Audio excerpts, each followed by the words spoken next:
할렐루야. 네, 반갑습니다. 그렇게 무덥던 더위가 아까 우리 권사님 기도 시간에도 언급했습니다만 이렇게 시원해졌지요? 대답이 없어요? 마음에 안 들어요? 네. 어째 이렇게 예언이 잘 맞나 몰라요. 네. 오늘 참 며칠 전부터 이렇게 시원해서 너무 감사하고 정말 감사한 것은 날씨가 그렇게 더워도 이렇게 뉴스에 이런 뉴스가 안 들려서 너무 감사해요. 네. 어느 지방에서 날씨가 너무 더워서 스트레스를 너무 많이 받고 자살한 사람이 몇 명이라더라 그런 뉴스가 하나도 없어서 참 감사하고, 전 국민이 더위로 인해서 스트레스가 많았음에도 불구하고 그 더위를 잘 극복하고 또 이렇게 시원한 가을을 맞게 돼서 감사드립니다. 승리한 여러분들 축하합니다. 오늘 또 하나님 말씀에 은혜 받는 그런 복된 시간이 되시기 바랍니다. 오늘 본문 말씀을 로마서를 읽었어요. 제목은 예수님의 일꾼이 되어, 본문 중에 있는 문장을 그 제목으로 뽑았습니다. 우리가 이 땅에서 사는 기간이 아주 짧아요. 제가 살아보니까 그래요. 아주 짧습니다. 짧고 정말 우리가 이 땅에서 일하는 기간은 더 짧습니다. 아주 짧아요. 하나님께서 이 짧은 기간 동안을 우리를 이 땅에 보내주셨는데, 우리가 그 짧은 기간 동안 무슨 일을 하면서 사는 것이 가장 잘하는 것일까? 여러분들 사춘기 때 많이 고민해 보셨죠? 인생이란 무엇일까? 그 정도가 아니에요, 오늘 본문 말씀은. 그래서 여러분들 잘 아시는 그 러시아의 문호 톨스토이가 있어요. 그 톨스토이의 작품 가운데 사람이 무엇으로 사는가라고 하는 단편이 있습니다.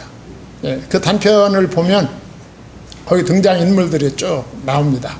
그 등장인물들을 통해서 톨스토이가 자기가 하고 싶은 말을 하는 거예요. 거기 보면 제가 짧은 시간에 다 말할 수 없고, 거기 보면 부자가 나옵니다. 부자. 근데 그 부자가 나오는데 거기 러시아이기 때문에 배경이 굉장히 날씨가 춥죠.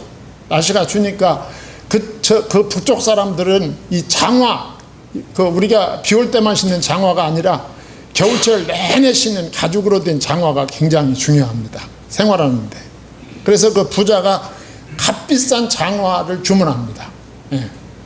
장화를 주문하는데 그 부자는 돈은 많고 재산 많지만 자신의 앞날은 모릅니다. 그렇죠? 그런데 갑자기 사고가 생겨가지고 이 부자가 자기가 주문한 장화가 도착하기 전에 세상을 떠나갑니다.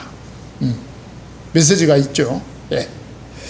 그러면서 거기 그 단편에 보면 이제 쌍둥이 자매가 등장을 합니다.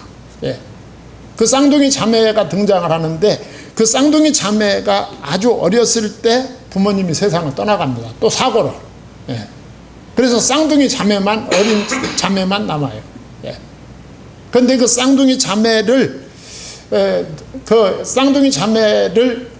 어느 부인이, 그 교회를 잘 다니고 신앙생활 잘하는 그 부인이 쌍둥이 자매를 자기의 양자로 받아들입니다.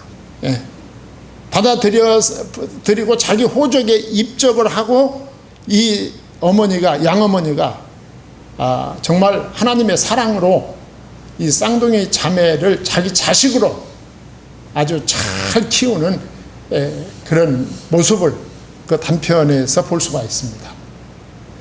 이 단편이 주는 메시지는 뭐냐? 사람이 무엇으로 사는가?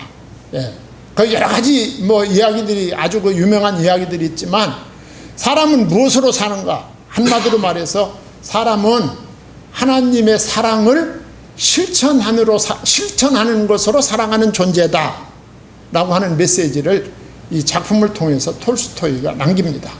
물론 이 톨스토이가 남긴 이 메시지하고 또 성경 말씀이 우리에게 주는 메시지하고 똑같은 건 아닙니다. 하나님의 사랑을 실천하는 것으로, 이걸 복음적으로 바꾸면 복음을 증거하는 것으로, 그렇게 볼 수가 있어요. 또 한 가지, 성경으로 돌아와 보면 우리가 욥기에 가보면 욥이라고 하는 인물이 나옵니다. 그죠? 이 욥도 부자입니다. 부자이기만 한 것이 아니라 이 욥에게는 모든 것이 다 있었어요. 욥은 사람들이, 이 세상 사람들이 갖기를 원해서 추구하고자 하는 그 모든 것을 이 욥이라고 하는 사람은 다 가지고 있었습니다. 재물이 많았어요. 우리가 알다시피. 예, 재물이 많고 이 욥에게는 자녀가 10명이나 있었습니다. 아주 출중하고 뛰어난 자녀가 10명이나 있었다. 그리고 그의 목장에는 수많은 가축들이 놀고 있었습니다. 집은 정말 왕실 같은 그런 집에서 살고 있었습니다. 자, 거기다가 이 욥은 믿음까지 좋았습니다. 예, 하나님을 사랑하는 사람이었어요. 그리고 그 욥에게는 명성이 있었습니다. 그 지역의 사람들이 다 욥을 갖다가 동방의 의인이라고 부를 정도였다. 이 정도면 세상에서 성공한 사람입니다. 그런데 어느 날 아침에 그 욥에게 있던 모든 것이 날아갑니다. 하나님은 그 욥의 사건을 통해서 우리에게 주는 메시지가 굉장히 많습니다. 예. 눈에 보이고 손으로 잡히는 이 세상의 모든 것은 한시적이다. 한시적이다. 영원한 것이 아니다. 라고 하는 걸 하나님이 보여주는 거죠. 예. 그러면서 그 욥이 모든 것을 날려보내고 난 다음에 그 욥이 고백한 내용이 욥기 1장 21절에 있습니다. 이르되 내가 모태에서 알몸으로 나왔은즉 또한 알몸이 그리로 돌아가올지라. 주신 이도 여호와시요 거둔 이시도 여호와시오니 여호와의 이름이 찬송을 받으리로다. 그랬어요. 남는 것은 믿음밖에 없다. 남는 것은 하나님밖에 없다. 라고 하는 것을 욥이 거기서 탄식처럼 외치는 것을 볼 수가 있습니다. 자, 오늘 본문은 사도 바울이 로마 성도들에게 보낸 편지입니다. 사도 바울의 일생도 똑같았습니다. 사도 바울도 그가 태어나서부터 그는 정말 좋은 집안에 태어난 거예요. 참, 이게 사람이 태어날 때부터 좋은 집안에 태어난다는 게, 좋은 나라에 태어난다는 게 이게 얼마나 감사한 일입니까? 본인이 선택할 수 있는 일이 아니지 않습니까? 예. 하나님이 여러분들을 이렇게 대한민국에 태어나게 한 것이 얼마나 감사합니까? 아무도 감사한 것 같지 않아요. 예. 북한에 태어났으면 어떡할 뻔했어요. 예.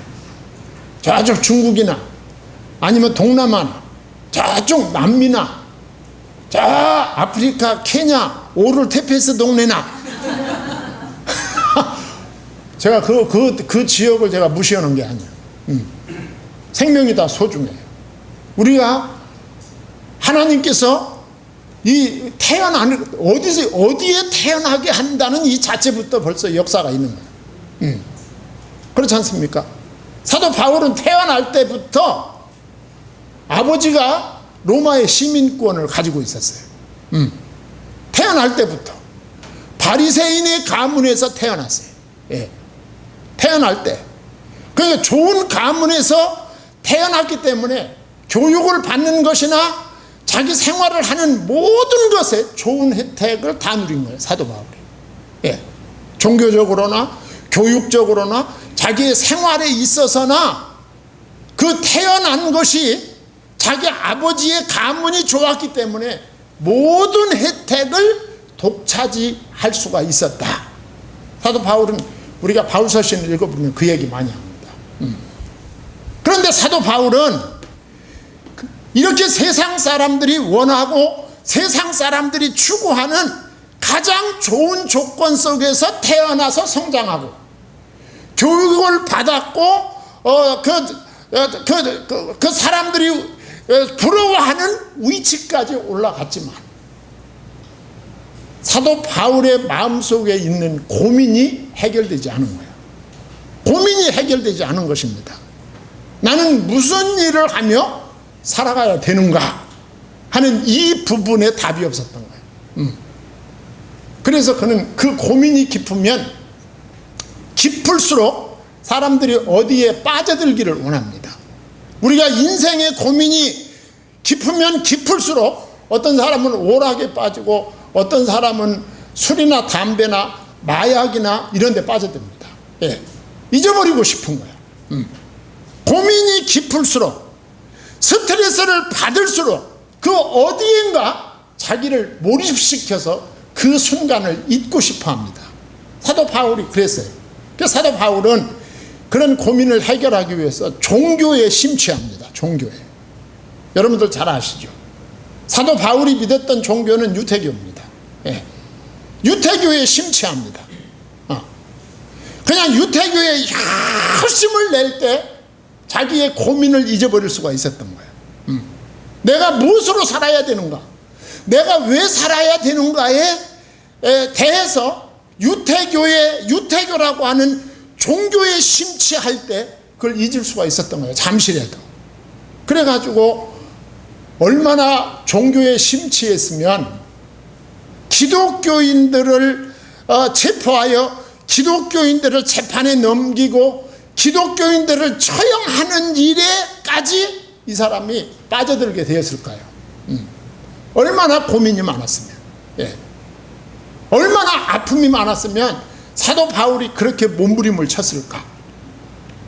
그 다메섹에 있는 기독교인들을 체포하여 재판에 넘기기 위해서 제사장의 공문을 받아가지고 다메섹으로 가는 도중에 다메섹에 거의 도착할 무렵에 예수님을 딱 만나게 됩니다.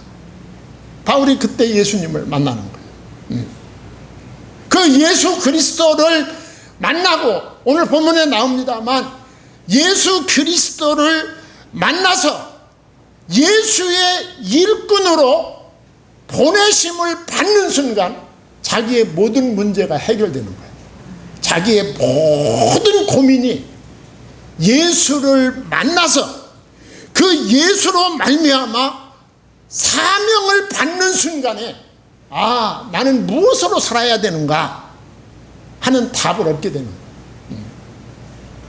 그 답 먼저 말씀드릴게요. 답 먼저 말씀드려야 제가 시간 되면 다 끝나버리죠. 우리가 무엇으로 살아야 되는가? 무엇으로 사는 것이 가장 값진 것일까? 그러면 값진 것을 찾으면 되는 거야. 그렇죠. 가장 값진 것이 무엇일까? 가장 값진 것은 생명입니다. 생명. 생명보다 귀한 것은 없어요. 생명보다 귀한 거 있습니까? 생명보다 귀한 건 없어요. 예. 그러니까 우리가 육신적인 생명도 얼마나 소중합니까?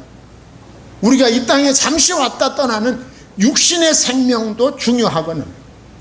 우리가 예수 그리스도로 말미암아 얻게 된 영원한 생명은 진짜로 소중한 거예요. 영원히 사는 생명 가장 중요하죠. 그 영원한 생명은 하나님을 만날 때 주어집니다.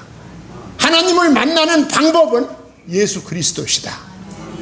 사도 바울이 이걸 깨닫게 된 거예요. 이걸 깨닫고 무릎을 탁 친 거야. 그러면서 일생의 직업을 얻게 된 것입니다. 아, 나는 생명을 위해서 살아야 되겠구나. 이 생명을 위한 길이 사람들에게 예수 그리스도를 증거하는 것이구나. 이 사실을 사도 바울이 발견한 거예요. 예. 발견해가지고 사도 바울이 이제 복음을 전하는데, 사도 바울의 복음 전도에 대한 열정이 세 개입니다. 세 개. 내가 우리 동네 사람 열심히 전도해서 교회를 부흥시켜야 되겠다, 그 정도가 아니에요. 예. 세 개 복음합니다. 그 사도 바울이 로마를 쳐다보고 있는 거예요. 모든 길은 로마로 통한다고 그랬으니까 로마를 복음화함으로 로마로 통하는 모든 길을 통하여 세계에 복음을 전하자라고 하는 것이 바울의 선교 비전이었습니다. 그래가지고 사도 바울이 이제 로마로 갈 작정이야. 그게 사도 바울의 기도 제목이었어요. 그래가지고 사도 바울이 로마에 가기 전에 로마에 있는 성도들에게 편지를 써서 보냅니다. 그게 로마서예요, 그게. 예. 사도 바울이 이제 로마 성도들에게 편지를 쓰는데, 로마의 성도들은 사도 바울하고 안면이 없어요. 사도 바울이 로마 사람들을 만난 일이 없어요. 로마 성도들을. 예. 그러니까 생전 얼굴 한번 못 본 사람에게 편지를 쓴다는 게 얼마나 조심스럽습니까? 예.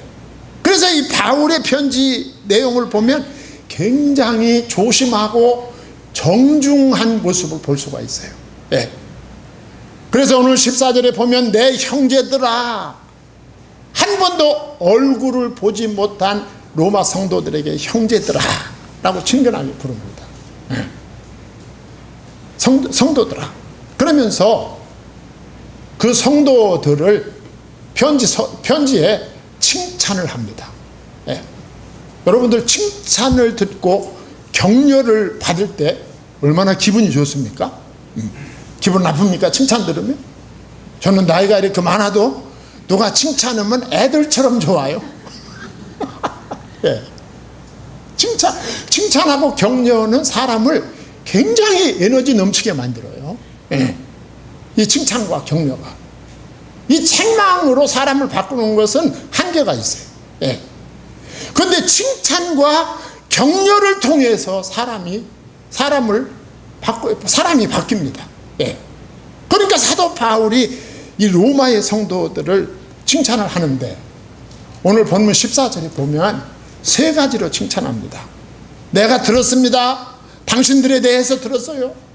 뭘 들었느냐 하면 당신들에게는 선함이 가득하다는 말을 들었습니다. 당신들은 참 착하고 선합니다. 그 말. 이게 무슨 말이냐 하면 당신들은 예수 그리스도를 닮아서 산다고 하는 말을 내가 들었습니다. 그 말이에요. 당신들은 예수님을 닮았습니다. 여러분들도 이런 칭찬을 들으면 얼마나 좋겠어요. 권사님, 저는 권사님을 볼 때마다 예수님이 보여요. 인상이 왜 그래요? 예. 권사님, 나는 장로님을 볼 때마다 저는 주님이 보입니다. 집사님이 보일 때마다 저는 주 예수님이 보입니다. 여기 칭찬한 거야. 그러니까 우리가 그렇게 하지 못해도, 부끄러워도 그런 칭찬을 들으면 부끄럽긴 하지만 기분 나쁘지는, 대답 좀 해봐요. 기분 나쁘지는 않은 거야. 그 다음에는 두 번째 칭찬이 뭐냐 하면, 두 번째 칭찬은 더 좋은 칭찬이에요. 모든 지식으로 가득 찼다. 이게 무슨 말이냐 하면, 모든 지식은 세상 지식이 아니에요, 여기서는. 예. 로마에 있는 성도 여러분들은 하나님의 말씀으로 잘 양육되어지고 하나님의 말씀으로 훈련된 성도란 말을 제가 들었습니다 라는 말이야. 이것도 되게 믿는 사람으로서는 기분이 좋은 말입니다. 그렇지 않습니까? 예. 저는 성도님을 볼 때마다 하나님의 말씀으로 잘 양육되어지고 훈련되어진 성도로 보입니다. 이것도 로마에 있는 성도들에게 굉장히 격려가 되는 말씀이죠. 예. 우리도 이런 말을 밖에 나가서 들으면 나쁘지 않죠.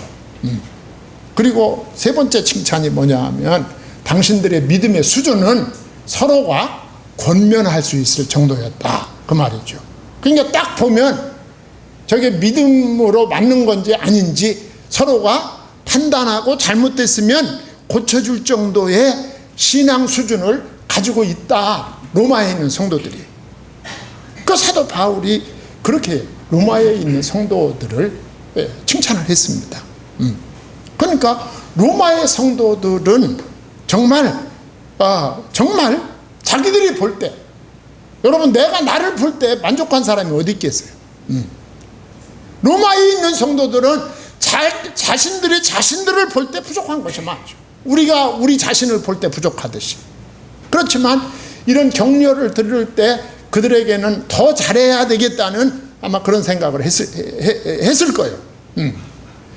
자, 이렇게 격려한 다음에 사도 바울이 15절에서는 편지를 쓴 목적을 밝히고 있어요. 그러나 내가 너희로 다시 생각나게 하려고 하나님께서 내게 주신 은혜로 말미암아 더욱 담대히 대략 너희에게 썼다. 지금까지 로마서를 기록했다 그 말이에요. 예. 성도들이 신앙 성숙합니다. 성숙하지만 성숙하다고 해서 모든 면에서 완벽한 것은 아닙니다. 그건 본인들도 다 인정하고 우리들도 인정하죠. 성도들은 아직도 들어야 될 충고가 더 많이 있고 아직도 채워야 될 것이 많다고 사도 바울이 생각한 거예요. 우리들도 신앙의 연륜이 쌓이면 쌓일수록 우리 마음은 더 열려 있어야 됩니다.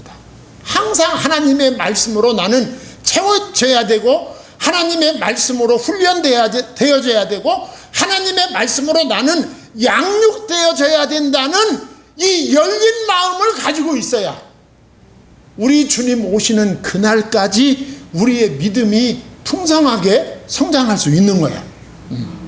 내가 다 됐다고 생각하면 안 되는 거죠. 예. 그러니까 바울은 이 복음의 원리를 이 본서 로마서에서 반복적으로 강조합니다.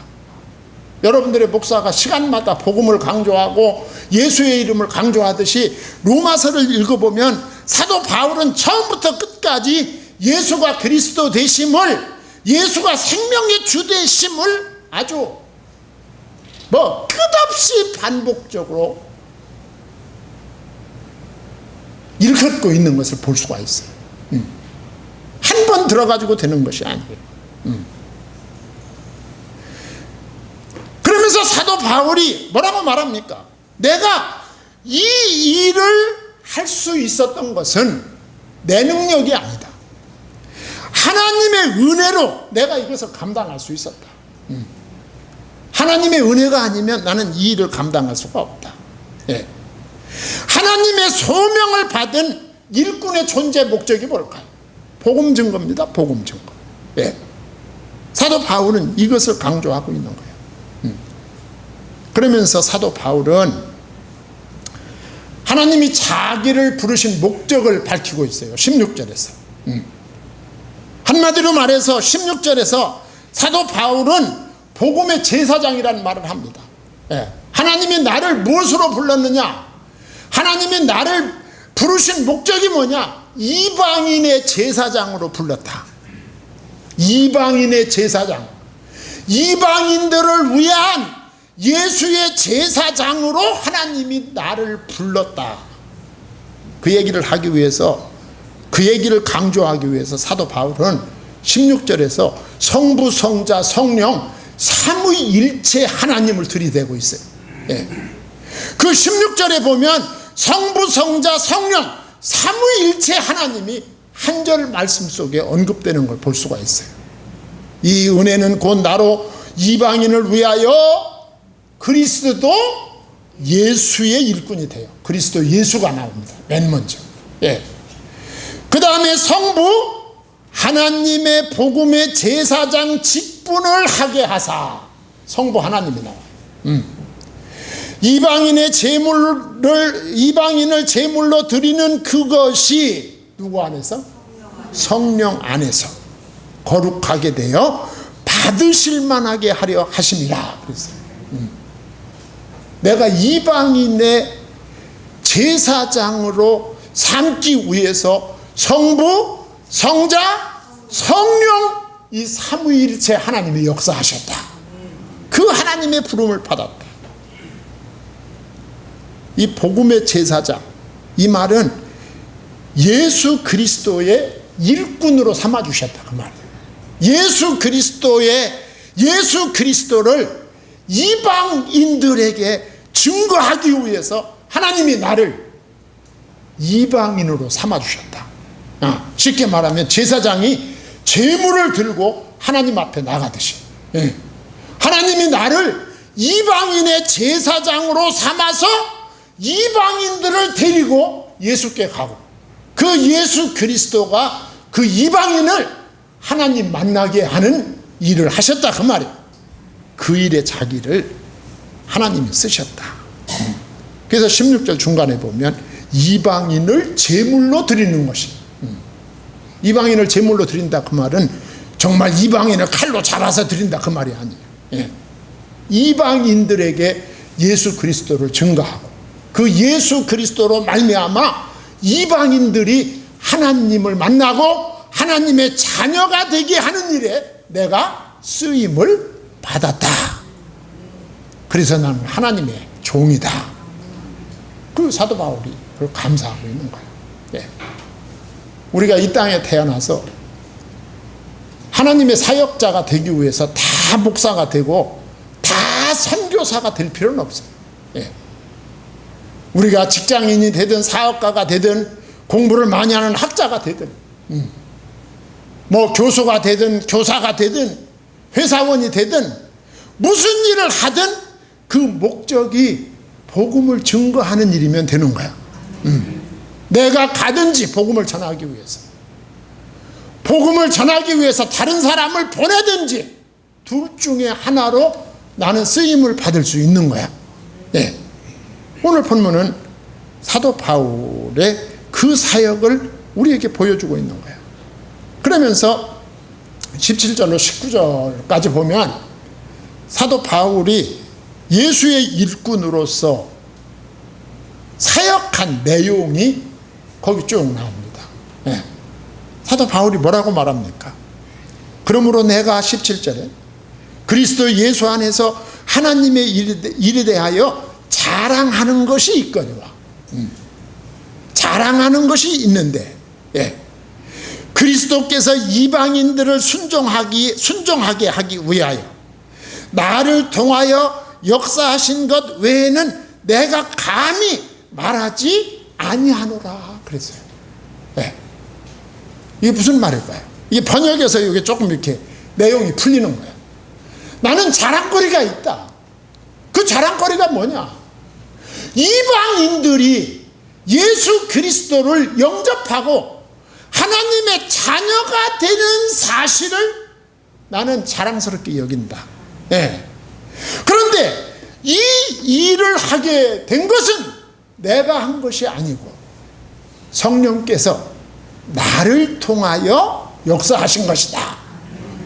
이걸 자랑한다 그 말이에요. 우리는 우리가 복음을 위해서 일할 때 정말 뭐가 감사합니까?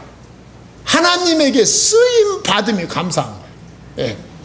저는 우리 교회 개척하고 이제 9월 첫째 주가 34주년인데 우리 교회를 1984년도에 개척을 하고 개척을 시작해가지고 지금까지 34년 동안 왔는데 너무 감사한 건 쓰임 받은 게 감사한 거예요. 네. 쓰임 받은 게 너무 감사한 거예요. 눈물겹도록 감사한 거예요.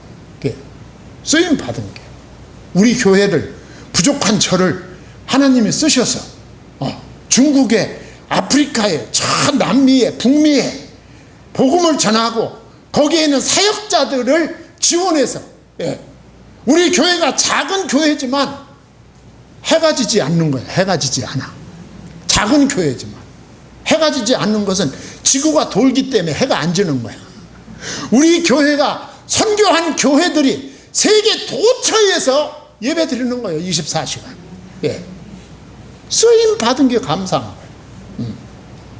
사도 바울의 자랑거리가 무슨 건물을 자랑하고 계획을 자랑하고 자기의 구성원이나 숫자를 자랑하거나 자기의 카리스마나 말솜씨나 자기의 교육 정도나 자기의 직책이 자랑스러운 게 아니야. 이방인들이 하나님의 영에 의해서 예수 그리스도를 영접하고 하나님의 자녀로 돌아오게 된 것이 감사한 거야.